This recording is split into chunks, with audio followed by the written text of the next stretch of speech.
morning. It's January 7th, 2022, and this is your morning devotional. Today's word comes from Genesis chapter 27, verse 1 through 45, and this is particularly long, so take a pause here and go ahead and read that for yourself, and then I'll go in depth, or at least what I think from that point on. So go ahead and please look up and actually read before hearing the rest of this.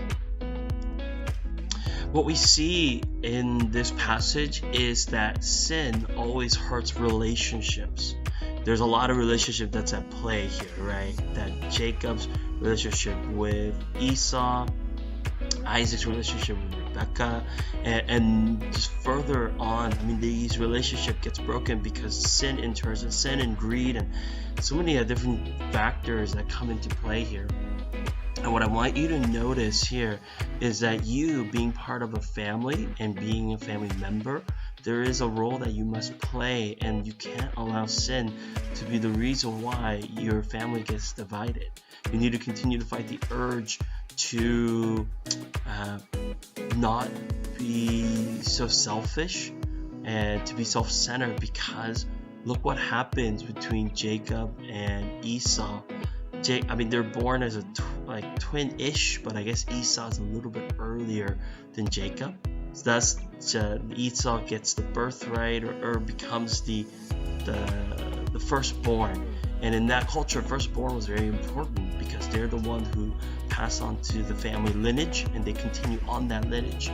And in fact, Esau was that, and yet Jacob was being jealous and he was being greedy about what belongs his.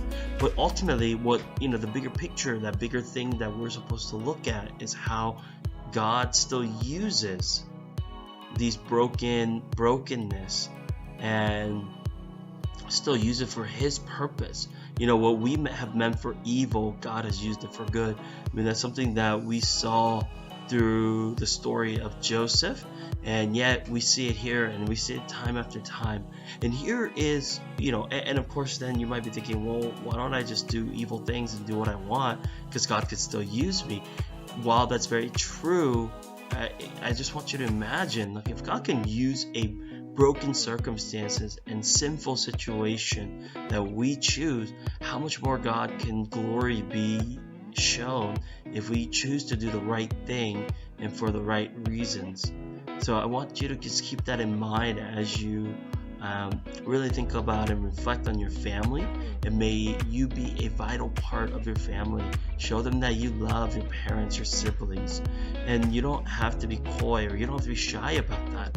You're there for a purpose, and I hope you remember that your family is a gift that God has given you, and that I hope you properly take care of and maintain and prosper the gift that has been given to you. Let me pray for you. Father, we thank you so much for the love that you have given us. May you continue to help us to remind ourselves that we are given a gift of family, and we continue to just worship you and be in part of the family that you've given us. I pray, Lord, that you would help us to walk in your direction at all times. May we give you glory and honor in all that we do. We're ever so grateful. We love you, Lord. Pray all this in Jesus' name. Amen. Have a great day. I hope to see you tomorrow. Till then, see ya.